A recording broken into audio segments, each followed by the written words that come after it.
انت ما ينفعش تبقي من الإيفاوية وما بتعرفيش ترسمي العيون المبطنه. كنت انت بقى عيونك مبطنه او ميك اب ارتست وجات لك عروسه عيونها مبطنه، وطبعا بما ان انا عيوني مبطنه جدا زي ما انتم شايفين، زي ما انتم شايفين، فطبعا افضل حد يقول لكم ازاي ترسموا العيون المبطنه. تعالى اوريها لكم ازاي ترسموها بالتفصيل الممل، هتخرجوا من الفيديو ده يعني مستفيدين زياده. فطبعا مش هوصيكم ان احنا نفيد بعض يا ايفا. اول خطوه ان احنا هنحط بيز للاي شادو. البيز ده تقدروا تستخدموا ايه بقى؟ تقدروا تستخدموا كونسيلر، وفي ناس بتقول غلط، ولكن انا بقول لكم يا ايفاويه لا عادي تقدروا تستخدموه، بس تستخدموا نوع ما يكونش فيه زيوت كتير عشان ما يسرعش في التخطيط معاكم. طيب لو انت ميك اب ارتست يفضل تستخدمي بيز مخصص للاي شادو علشان ده شغل، واحنا عايزين اللي رقصت او عرقت او كده ما يتاثرش في خطوط العين، خصوصا لو مبطنه هتبقى التانيه بقى ايه، مش عايزه اقول لكم يعني بيبقوا لازقين في بعض قوي. هستخدم الباليت دي في اللوك ده. الباليت كتاب فينتج جدا ولكن جواه باليت اي شادو، صفحتين اي شادو وصفحه هايلايت تحفه. بصوا مستخدمها، بصوا قوته، وبلاشر درجاته خطيره برضو مستخدمها في اللوك. استخدم فرشه دمج كبيره شويه، استخدم الدرجه دي الطبق الاول، بعد كده دمج بشكل دائري. مبداش على طول بالشكل الدائري يا جماعه، ممكن تبقى معاكي في شكل دايره كده ما يتحركش من مكانه. بعد كده هاخد فرشه اصغر برضو من نفس الطقم بتاع براشيا. الطقم ده يا جماعه فيه فرش ما اظنش ان انتوا هتحتاجوا فرش تاني بعدها، يعني هي لامم كل اشكال الفرش اللي ممكن تحتاجوها حرفيا. اللون الاغمق ده. هنا بقى يا جماعه التركايه اللي هتودي التبطينه هتخفيها ايه هي؟ ان انا بشتغل كل الاي شادو وانا عيني مفتوحه. حتى لو عروسه تقولي لها بصي قدامك، اوكي بصي قدامك كانك باصه لحد قدامك كده حرفيا. تمام، او هنبص انا بس عشان يعني التليفون فهبص الناحيه دي. هشتغل من هنا دمج كده، وايدي خفيفه جدا. هاخد الدرجه البني دي، انا كنت متلخبطه واخدت دي، لا دي محمره شويه فهاخد دي. اوكي هبتدي كده فتحه عيوني، ما غمضش ابدا، يعني اجيب اخر تبطينه عيني، فاهمين الفكره؟ ما غمضش، وابتدي اطلع كده ايه بشكل خفيف قوي.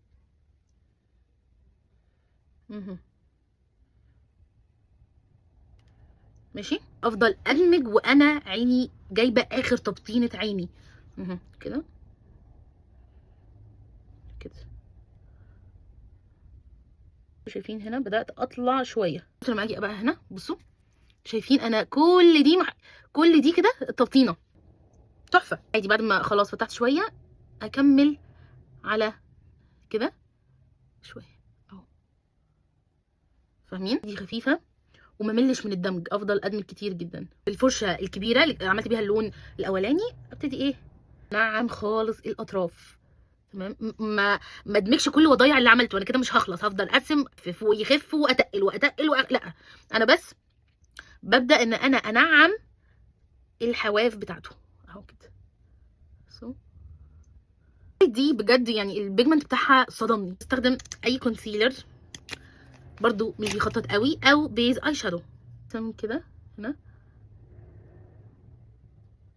كده عشوائيه. ونبص نجيب برضو اخر تبطينه بتاعتنا، تبص كده بصوا هي اترسمت تلقائي، ابتدي ارسمها. التركايه بقى هنا في اللوك عشان توسع العين قوي زي ما انتم شايفين كده، انا اصلا عيني صغيره ومبطنه، فعشان توسع العين قوي كده ان احنا ما نحطش الحد ده هنا، لا احنا برضو الحته دي بنفتحها كده، فاهمين الفكره؟ بصوا فتحت، بصوا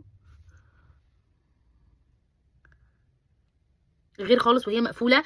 بنحدد العين بتصغرها من قدام، يعني بنحاول نوسع من ورا بس بنقفلها من قدام، فاهمين الفكره؟ الحته بكسر فيها الحته اللي انا مش انا قدامكم رسمت كده الاي شادو تمام، الحته اللي اوريدي الفرشه بتحددها على تبطينتي، على التبطينه اللي بتخلص فيها، فاهمين الفكره؟ اهو. وطبعا ده على حسب تبطينه كل عين، يعني في مثلا عيون التبطينه بتاعتهم اخف قوي من عيوني. الخطوه دي اللي انا هعملها دلوقتي اختياريه على حسب انت هتحبيها ولا لا، وعندك القلم ده ولا لا. هستخدم القلم الفلوماستر ده بتاع الحواجب من براشيا. القلم ده بيتحدث عن نفسه، مش هرغي واتكلم كتير، هو بيتحدث عن نفسه. انا هرسم خط رفيع قوي احدد بيه، بصوا الرسمه زي هنا. بعد كده هستخدم الباليت تاني القمر دي، وهدرج بقى ما بين الثلاث درجات دي. اول درجه كده فاتحه شمر، تاني درجه، تالت درجه ماشي. بعد كده بالدرجه الاغمق هنا كده خالص هحط اخر درجه الغامقه دي عايزه اقول لكم مش غامقه اوفر يعني، بس اغمق طبعا. البواقي اللي في الفرشه طلع كده هنا بالبواقي، ولكن لو خدتوا بالكم هتلاقوا هنا كده في لمعه زياده، دي طبعا الباليت الجباره دي. بصوا شايفين ده بقى يا جماعه بيجمنت، اللي هو مش عارفه اقول لكم ايه، يعني هو كريمي شويه كده، فبيبقى طبعا اقوى، مش بياخد حاجه بسيطه قوي. بصوا هيودي اللوك فين. ده بقى اللي بيدور في الضلمه. طيب ايدي طلعت فوق كده زي ما انتم شايفين، ما فيهاش اي حاجه، ما تتوتروش باي فرشه. دي بنسل برش، يعني اللي هو ليها سن كده شويه، ما عندكوش تقدروا تستبدلوها عادي زي اي فرشه صغيره. واشيل اللي احنا عملناه بالراحه، اعمل كده وانضف تمام، واعمل تاني. طيب مثلا دمجت كتير وخف، احط حته بني صغيره واعيد عليها اهو. اوكي ماشي. بعد كده بقى ادرج بقى ما بين الثلاث درجات دي. اول درجه كده فاتحه شمع، بعد كده بالدرجه الاغمق هنا كده خالص، هحط اخر درجه الغامقه دي. البواقي اللي في الفرشه طلع كده هنا بالبواقي، ولكن لو خدتوا بالكم هتلاقوا هنا كده في لمعه زياده، دي طبعا الباليت الجباره دي. بصوا شايفين ده بقى يا جماعه بيجمنت، اللي هو كريمي شويه كده، فبيبقى طبعا اقوى، مش بياخد حاجه بسيطه قوي. بصوا هيودي اللوك فين. طيب ايدي طلعت فوق كده زي ما انتم شايفين، ما فيهاش اي حاجه، ما تتوتروش باي فرشه. دي بنسل برش، ليها سن كده شويه، واشيل اللي احنا عملناه بالراحه. هاخد نفس الدرجه اللي استخدمتها بالبنسل برش، هرسم كده كاني برسم ايلاينر تمام. طبعا برضو العيون تبقى مفتوحه عشان زي بالظبط الايلاينر للعيون المبطنه. افتح بقى وابتدي ادمج على الرموش، وادمج كده جوه، بس ما كترش الغامق علشان ما اقفلش العين كده، ولازم النهايه تبقى رفيعه كده، فاطلع بالبواقي لغايه ما بصوا اسحب السحبه كده. بقى الماسكارا، لو انت مش هتركبي رموش لا هتهتمي بالماسكارا طبعا، هتركبي رموش يبقى خلاص اي ماسكارا اصلا، وما تكتريش. احنا بس بنشيل اي جليتر او اي شادو او كده وقع على الرموش. بنستخدم كحل بيج، ولكن عشان ما تبهدليش رموشك بالكحل وانت بتحطيه، فانت بتحطي حته كده في ايدك. الفكره دي برضو الميك اب ارتست يفضل ان هم يعملوها بالشكل ده. لو حطيتي بالقلم مهما القلم كان رفيع السن، اي سن بيبقى اوله رفيع بينزل على تخين، فالحته التخينه دي بتيجي لازم على الرموش، ولكن لو بفرشه لا.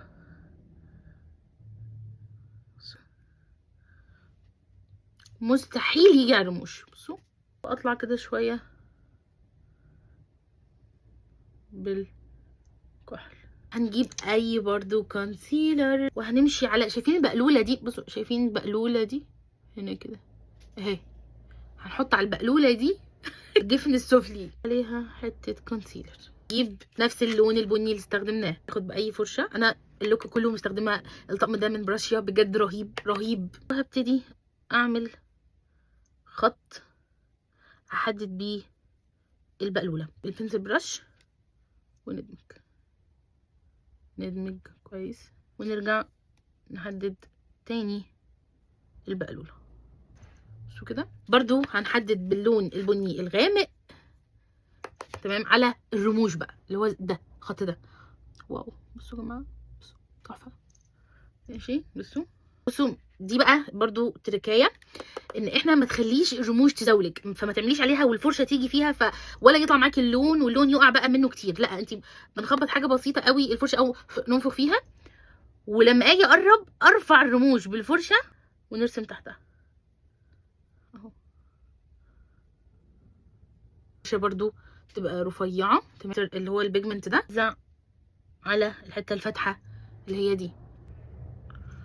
حطيت اهو. مهمه قوي الماسكارا من تحت نحطها بشكل حلو ومظبوط، ونفرق الشعر نلزقهوش بعض. دي امشط كده بالراحه كده وافرد. التركايه هنا بقى عشان تدينا المنظر بصوا الياباني قوي ده، قلم الفلوماستر بتاع الحواجب اللي هو براند براشيا، اغمق درجه اللي هي رقم 3. بصوا كده، بصوا القمر فين تبطينة العين، بصوا